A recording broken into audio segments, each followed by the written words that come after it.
কাউসালি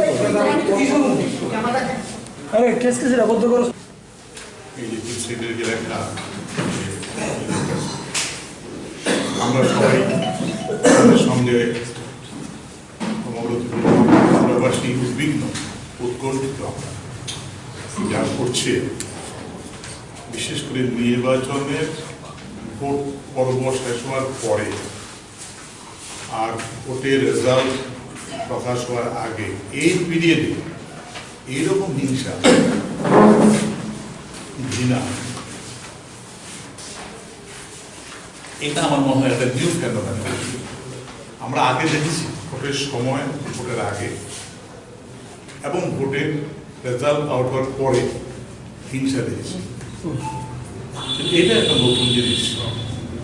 এই result out vote তো নিঃসন্দেহে শান্তিপূর্ণভাবে ভোট হয়েছে, যতটুকু হয়েছে তা আমরা খুশি।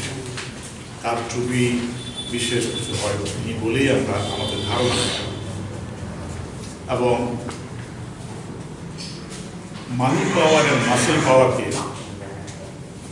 জনগণ এবার আটকে দিয়েছে।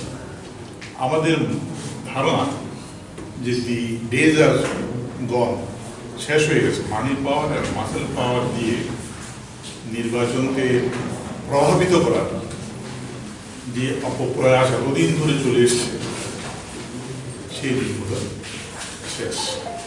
মানুষ খুবই কনসাস। এখন তারা নিজেদের ভোটের অধিকার সম্পর্কে দারুণভাবে সচেতন।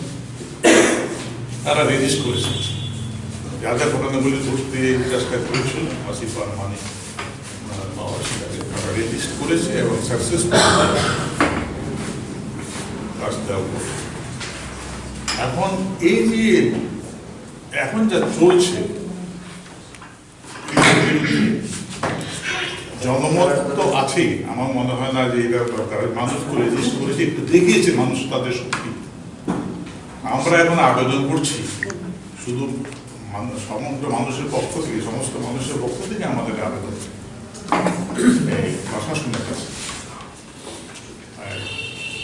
পুলিশ প্রশাসন, অন্য প্রশাসন, সিভিল প্রশাসন এবং সমস্ত সচেতন মানুষ সকলের কাছে আমাদের এই আবেদন, এটা রুখতে হবে। এবং প্ররোচনামূলক কথাবার্তা, কারণ যারা হিংসা করছে আমার সেটা these people are representing certain political parties. এক পলিটিক্যাল পার্টি অন্য পলিটিক্যাল পার্টি আপনাদের বাড়িতে হানা দিচ্ছে, মারধর করছে। এটা কেন? এটাও চিন্তা করার বিষয় আছে। why now? এখন কেন? হবে কেন? ভোট তো উৎসব। আমরা কিন্তু উৎসবের মতো ভোট হয়েছে। তারপরে উৎসবের পরে এই ধরনের ঘটনা ঘটছে, সেটা চিন্তা করা দরকার। শিল্পীরা ভালোভাবে এটা আরো গভীরে গিয়ে বিশ্লেষণ করা দরকার। কেন করছে?